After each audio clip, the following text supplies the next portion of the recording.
ఓం సాయిరాం. బాబా భక్తులందరికీ కూడా నమస్కారం అండి. అందరూ కూడా సుఖంగా సంతోషంగా ఎప్పుడూ కూడా ఆనందంగా ఉండాలి అని చెప్పి ఆ బాబాగారి తరపున నేను కూడా మనస్ఫూర్తిగా కోరుకుంటున్నాను.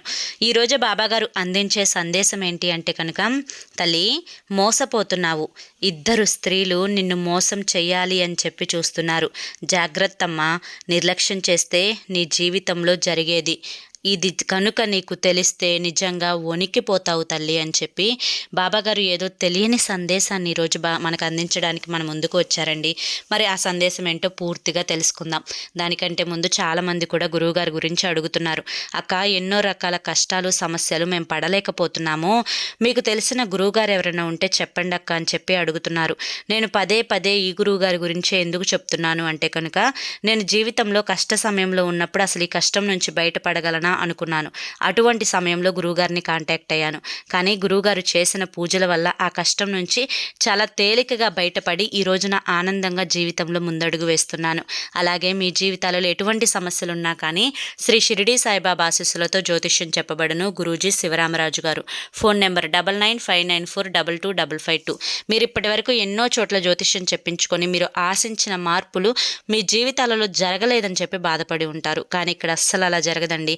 మీ సమస్యలు ఏవైతే ఉన్నాయో, ప్రేమ, పెళ్లి, ఉద్యోగం, రాజకీయం, సంతానం లేక ఇబ్బంది పడుతున్నా, భార్యాభర్తల మధ్య గొడవలున్నా, అప్పుల సమస్యలున్నా, శత్రువుల సమస్యలున్నా, అవేంటో మీరు గురువుగారికి వివరించి చెప్పినట్లయితే వాటికి తగిన పూజలు చేసి మీకు గురువుగారు రోజులలోనే పరిష్కారాన్ని చూపిస్తారు. గురువుగారు చెప్పినట్లు 100కు 1000% జరుగుతుంది. నమ్మకంతో కాంటాక్ట్ అవ్వండి. ఇక బాబాగారి యొక్క సందేశం ఏంటో మనం ఇప్పుడు తెలుసుకుందాం. బిడ్డ, ప్రతిసారి కూడా మోసపోతూ ఉంటే ఎలా చెప్పు? ఒకసారి మోసపోతే పొరపాటునేమో అని చెప్పి అనుకోవచ్చు, రెండవసారి మోసపోతే గ్రహపాటు ఏమో అనుకోవచ్చు, మూడవసారి కూడా మోసపోతే ఖచ్చితంగా అది నీ తప్పే అవుతుంది కదమ్మా. మరి తెలిసి కూడా తప్పు చేస్తున్నావా, లేకపోతే పరధ్యానంలో ఉంటున్నావో అర్థం కావడం లేదు. ఏది ఏమైనప్పటికీ కూడాను నీ తప్పుకు నీకే శిక్ష పడుతుంది. దానికే చాలా బాధగా అనిపిస్తుంది. కష్టాలు వస్తున్నాయి, కన్నీరు వస్తుంది అని చెప్పి బాధపడుతున్నావే, ఈ కష్టాలన్నింటికీ కారణం ఎవరో తెలుసా? ఈ కన్నీటి అంతటికీ కూడా కారణం ఎవరో తెలుసా? అది కేవలం ఇద్దరు స్త్రీలు మాత్రమే. బిడ్డ, నువ్వు సంతోషంగా ఉన్నప్పుడు, ఆనందంగా ఉన్నప్పుడు నలుగురితో నవ్వుతూ మాట్లాడతావు. అలా నవ్వుతూ మాట్లాడినప్పుడు నలుగురు నిన్ను చూసి ఈ అమ్మాయి చాలా సంతోషంగా ఉంది, లేదా ఈ అబ్బాయి చాలా సంతోషంగా ఉన్నాడు, అబ్బా ఏ దిగులు లేకుండా ఆనందంగా గడుపుతున్నావు అని చెప్పి అందరూ కూడా అనుకుంటూ ఉంటున్నారు. కానీ నువ్వు చాలా మంచిదానివి తల్లి. ఎందుకంటే ఎంత కష్టం వచ్చినా కానీ, ఎంత బాధ వచ్చినా కానీ, ఎంత నష్టం వచ్చినా కానీ అన్నింటినీ కూడా ఆ పెదాల మీద చిరునవ్వుతో చాలా తేలికగా చెరిపేస్తూ ఉన్నావు. నీ బాధలన్నింటికీ కూడా కారణం ఎవరైతే ఉన్నారో వారితోనే ఆనందంగా నవ్వుతూ మాట్లాడుతున్నావు. కష్టాన్ని కడుపులోనే ఉంచుకుంటున్నావు. కానీ వారి వల్ల నువ్వు ఎన్ని బాధలు పడ్డావు తల్లి. అన్నింటినీ కూడా మర్చిపోయావా? ఎన్ని నష్టాలు అనుభవించావు? వారి వల్ల నువ్వు నలుగురిలో ఎంత అవమానాన్ని పొందావు? వారి వల్ల నువ్వు నలుగురిలో తల ఎత్తుకోలేకుండా ఒంటరిగా ఎన్నిసార్లు మిగిలిపోయావు? ఇవన్నీ కూడా మర్చిపోయావా చెప్పు? అప్పుడు అంటూ ఉంటావు కదా నాతోటి, బాబా ఎవరి పాపాన వారే పోతారు, నేను నాలాగే బ్రతుకుతాను అని చెప్పి. నిజం చెప్పావు తల్లి. ఎందుకంటే ఇది వాస్తవమే. ఎవరి కర్మ ఫలితం వారు అనుభవించక తప్పదమ్మా. కాకపోతే ఆ కర్మ ఫలితాన్ని వారు అనుభవిస్తారు అని చెప్పి తెలియకనేమో ఇంత పాటు పడుతున్నారు. కానీ ఆ భగవంతుణ్ణైన నేను, ఆ ఈశ్వరుడు అన్నీ చూస్తూనే ఉన్నారు. ఎవరైతే మంచివారు ఉన్నారో వారికే ఎందుకు ఇన్ని కష్టాలు అని ప్రశ్నిస్తే, ఇప్పుడు మంచిగా ఉంటున్నారు కానీ పూర్వజన్మలో ఎన్నో పాపాలు చేసి ఉంటారు తల్లి. దానివల్లే ఈ శిక్షనైతే అనుభవిస్తూ ఉన్నారు. బిడ్డ, ఒంటరిగా ఉంటున్నావు. ఎవరి తోడు లేకుండా, ఎవరి నీడ నీ మీద పడకుండా, అందరూ ఉన్నా కూడా ఏకాకిలాగా బ్రతుకుతూ ఉన్నావు. 4 గోడల మధ్య నరకాన్ని అనుభవిస్తూ ఉన్నావు. ఎందుకు ఇంత వేదన చెప్పు? బిడ్డ, ఎప్పుడైనా కానీ ఒక్క మాట గుర్తుంచుకో. నువ్వు చేసిన పాప పుణ్యాల కర్మ ఫలితాన్నే ఇప్పుడు నువ్వు అనుభవిస్తున్నావు. కాకపోతే ఇప్పుడు నువ్వు చాలా మంచి మనసుతో ఉంటున్నావు. ఇప్పుడున్న ఈ మంచి మనసుని జీవితాంతం కూడా ఇలాగే ఉండనివ్వు. నువ్వు నా భక్తురాలిగా ఎంపిక అయ్యావు అంటే కనుక దానికి కారణం కేవలం ఈ మంచి మనసు మాత్రమే. బిడ్డ, బిడ్డల మీదనే మనసంతా కూడా పెట్టుకొని ఉన్నావు. కట్టుకున్న భర్త మీదనే ప్రాణం పెట్టుకొని ఉన్నావు. కానీ నీ భర్త నిన్ను సరిగ్గా అర్థం చేసుకోవడం లేదు అని చెప్పి చాలా కుమిలిపోతూ ఉన్నావు. నీ భర్త చెడు వ్యసనాలకు బానిసైపోయాడేమోనని చెప్పి, ఒకవేళ బానిస అవుతాడేమోనని చెప్పి, అప్పుడు నీ భవిష్యత్ ఏంటి, నీ బిడ్డల భవిష్యత్ ఏంటి అని చెప్పి నీలో నువ్వే ప్రశ్నించుకొని డిప్రెషన్లోకి వెళ్ళిపోతూ ఉన్నావు. బిడ్డ, నువ్వు అనుకున్నట్లుగా ఏది జరగదమ్మా. నీ భర్తకు అన్నీ తెలుసు. ఏది మంచో ఏది చెడో మొత్తం కూడా తెలుసు. ఒకవేళ తను మద్యపానానికి వ్యసనపరుడైతే మాత్రం అది పూర్తిగా చాలా తొందరలోనే మానేస్తాడు. దాని గురించి నీ విలువైన జీవితాన్ని ఏడుపు పాలు చేసుకోకు. ఎందుకు ఇలా చెప్తున్నాను అంటే కనుక ఏ తండ్రైనా కానీ తన బిడ్డ సంతోషంగా ఉండాలి, ఆనందంగా ఉండాలి అని మాత్రమే కోరుకుంటారు. అదేవిధంగా నువ్వు పదే పదే నీ గురించి ఆలోచించుకోకుండా నీ భర్త గురించి ఆలోచించుకుంటూ, నీ బిడ్డల గురించి ఆలోచించుకుంటూ నిన్ను నువ్వే మర్చిపోతున్నావు అన్న విషయాన్ని నువ్వు గమనించావా చెప్పు? తల్లి, ఒక్క మాట చెప్తాను, జాగ్రత్తగా విను. బిడ్డ, ఎప్పుడైనా నువ్వు జీవితంలో గుర్తుంచుకోవలసిన ముఖ్యమైన విషయం ఏంటి అంటే కనుక నీ గురించి మొదట నువ్వు అర్థం చేసుకోవాలి. నిన్ను నువ్వు ప్రేమించుకోవాలి. నీ గురించి నువ్వు జాగ్రత్త తీసుకోవాలి. బిడ్డ, నీది చాలా సున్నితమైన మనసు తల్లి.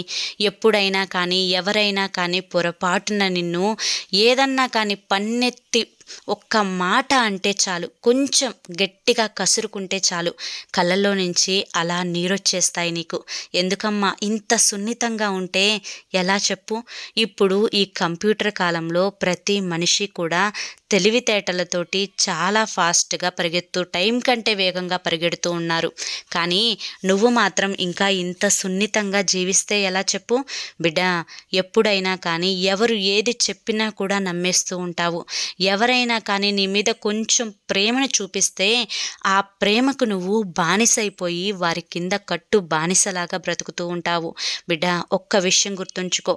ఇప్పుడున్న ఈ సమాజంలో ప్రతి ఒక్కరూ కూడా నీ మంచి కోరుకునేవారు అని చెప్పి నువ్వు అనుకోవద్దు. ఇప్పుడిప్పుడే కొంచెం నా సందేశాలు వింటూ ఉండడం వల్ల నీకు తెలివితేటలు అనేవి వచ్చాయి. నీకు లోకం అంటే ఏంటో కూడా అర్థమవుతుంది. అసలు నీ వాళ్ళు ఎవరు, పరాయి వాళ్ళెవరు అని చెప్పి గమనించుకోగలుగుతున్నావు. నీ బిడ్డలకి భవిష్యత్తులో ఏం జరగబోతోంది అని చెప్పి తెలుసుకోగలుగుతున్నావు. కానీ ఇప్పుడు నేను చెప్పేది కూడా నీకు ఉపయోగపడుతుంది. జాగ్రత్తగా తెలుసుకో తల్లి. బిడ్డ, ఎప్పుడైనా కానీ ఎంత బంధువులైనా కానీ నీతో అవసరం వచ్చినప్పుడు నీ దగ్గరికి వచ్చి మంచిగా నటిస్తారు.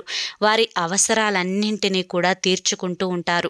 వారి యొక్క అవసరాలు పూర్తిగా తీరిపోయిన తర్వాత అసలు నువ్వెవరో కూడా అన్నట్లుగా చూస్తూ ఉంటారు. అలా ఎవరైతే ఉన్నారో నీకు ఇప్పటికే అర్థమైపోయి ఉంటుంది కదా. కానీ వారే మళ్ళీ నీ దగ్గరికి వచ్చి మళ్ళా నవ్వుతూ మాట్లాడతారు. మళ్ళీ కొన్ని రోజులు అవసరం తీరిపోయిన తర్వాత అస్సలు నీతో మాట్లాడరు. మళ్ళీ అవసరం వచ్చినప్పుడు మళ్ళీ నీ దగ్గరికి వచ్చి మంచిగా నిన్ను దువ్వుతారు. మళ్ళీ అవసరం తీర్చుకుంటారు. మళ్ళీ అవసరం తీరిపోయిన తర్వాత అస్సలు మళ్ళీ నీతో మాట్లాడరు. ఇదే కదా తల్లి జరుగుతూ ఉన్నది. కానీ పన్నెత్తి ఒక మాట అందాము అంటే మాటకి దొరకరు, చిక్కరు. ఒక మాట అనరు, అనిపించుకోరు. కానీ అవసరాలు మాత్రం చక్కగా తీర్చుకుంటారు. నీకేదన్నా అవసరం వస్తే మాత్రం ఏ విధంగా కూడా సహాయపడరు. కానీ నీతో గొడవ పెట్టుకోరు. ఇదే కదా జరుగుతూ ఉంది తల్లి. అయితే ఇక్కడే నువ్వు జాగ్రత్త పడాలి. ఎప్పుడైతే వారు నీ అవసరాలు తీర్చలేదో, నీ అవసరం ఏంటో అసలు వారి దగ్గరికి వెళ్ళి చెప్పు. తీరుస్తారో లేదో 1-2 సార్లు కాదు లేదు అని చెప్పి అనిపించుకో. ఎందుకంటే వారి మాట నువ్వు మళ్ళీ వారికి అప్పచెప్పాలి కదా తల్లి. నువ్వేమో నేనెందుకు అడగాలి, నేను ఎవ్వరి మీద ఆధారపడను అని చెప్పి నిన్ను నువ్వు నమ్ముకుంటావు. పర్వాలేదు తల్లి, అది నిజానికి అలాగే ఉండాలి. నిన్ను నువ్వే నమ్ముకో. కానీ వారి దగ్గరికి వెళ్ళి వారిని నమ్మినట్లుగా నటించి చూడు. అప్పుడు వారి నిజస్వరూపం బయటపడుతుంది. ఒక్కసారి వారి నిజస్వరూపం బయటపెట్టిన తర్వాత ఎప్పుడైతే మళ్ళీ నీ దగ్గరికి అవసరం తీర్చుకోవడానికి వస్తారో వారికి ఈ మాట చెప్పు. అప్పుడు నేను అడిగితే ఇలా అన్నావు కదా అని చెప్పి. ఇదేమీ తప్పు కాదు తల్లి. ఆ యొక్క భగవద్గీతలోనే చెప్పారు, ఎక్కడ ఎవరు నీతో ఎలా ప్రవర్తిస్తే నువ్వు కూడా వారితో అలాగే ప్రవర్తించు అని చెప్పి. అలా ఉంటేనే జీవితంలో ముందడుగు వేయగలుగుతావు. లేకపోతే నీ యొక్క అతి మంచితనాన్ని అందరూ కూడా వాడుకొని నిన్ను కూరలో కరివేపాకు తీసేసినట్లు తీసేస్తూ ఉన్నారు తల్లి. నీ యొక్క విలువని, నీ యొక్క పేరును, నిన్ను అడ్డం పెట్టుకొని వారి అవసరాలన్నీ తీర్చుకుంటూ నీకే విలువ లేకుండా చేస్తున్నారు తల్లి. ఇది సరైన పద్ధతి కాదు. నువ్వు వీరిని మొక్కలో ఉన్నప్పుడే తుంచాలి. లేకపోతే పెరిగి మానైన తర్వాత నీకే అలివి కాకుండా పోతారు. జాగ్రత్తగా విను. ఎందుకు చెప్తున్నానా, ఎవరి కోసం చెప్తున్నానా, ఎవరిని ఉద్దేశించి చెప్తున్నానా అని చెప్పి నీకు బాగా తెలుసు. అందులో 2 స్త్రీలు ఉన్నారు. ఆ స్త్రీలు కూడా నీకు బాగా తెలుసు. అందులో ఒకరి పేరు ఆర్తో స్టార్ట్ అవుతుంది, మరొకరి పేరు సితో స్టార్ట్ అవుతుంది. ఖచ్చితంగా వారి పేరులలో ఆర్సి అనే లెటర్స్ అయితే ఉండి ఉంటాయి. వారే తల్లి నీ యొక్క శత్రువులు. ఈ శత్రువులు ఏ విధంగా ఉంటున్నారు అంటే నీతో అవసరమైనప్పుడు అమ్మా, అయ్యా అని చెప్తూ వస్తారు. అవసరం తీరిపోయిన తర్వాత నీ మీదే వెళ్ళి ఆ అవసరం నువ్వు తీర్చలేదు, మేము వచ్చి అడిగినా కూడా వారు ఆ అవసరం తీర్చలేదు అని చెప్పి నిందలు వేస్తూ ఉన్నారు. అటువంటి వారితో చాలా జాగ్రత్తగా ఉండాలి కదా తల్లి. లేకపోతే నువ్వు ఇప్పుడు నిర్లక్ష్యం చేస్తే నీ జీవితంలో నిన్ను అసలు ఎందుకు పనికి రాకుండా చేసేస్తున్నారు. నలుగురిలో నీ గురించి చెప్పి చెప్పి చెప్పి ఈరోజు నలుగురిలో పడింది రేపు 4 ఇళ్ల మధ్య పడుతుంది. తరువాత 4 ఊర్లకు తెలుస్తుంది. అప్పుడు నీకే కదా తల్లి నష్టం జరిగేది. కానీ ఇప్పుడు నువ్వు నన్ను ఒక ప్రశ్న వేస్తావు, బాబా వారికి అవసరం వచ్చినప్పుడు నేను సహాయం చేస్తున్నాను, కాదు అనడం లేదు. వారికి అవసరమైనప్పుడు కొంత డబ్బుని కూడా అందిస్తూ ఉన్నాను, కాదు అనడం లేదు. వారు నా అవసరానికి ఉపయోగపడడం లేదు అని చెప్పి నాకు కూడా తెలుసు. నేను కూడా ఎవరి దగ్గర ఏ సహాయాన్ని కూడా ఆశించడం లేదు బాబా అని చెప్పి నువ్వు అడుగుతూ ఉన్నావు. అయితే నువ్వు అనుకున్న మాట సరైనదే. కానీ తల్లి, ఏ సహాయాన్ని ఆశించని మనిషి ఈ భూమి మీద ఎవ్వరూ ఉండరు అని చెప్పి తెలుసుకో. ఎప్పుడైనా కానీ నీకు ఖచ్చితంగా వారితో అవసరం వస్తుంది. ఆ అవసరమైనప్పుడు వారు నీ యందు ఖచ్చితంగా ఉంటారా, ఉండరా? ఇది ఒక్కటి నువ్వు ఆలోచించుకొని తీరాలి. శత్రువులెవరో మిత్రులెవరో తెలుసుకొని తీరాలి తల్లి. ఎందుకంటే నీ మీద నీ కుటుంబం ఆధారపడి ఉంది, నీ బిడ్డలు ఆధారపడి ఉన్నారు.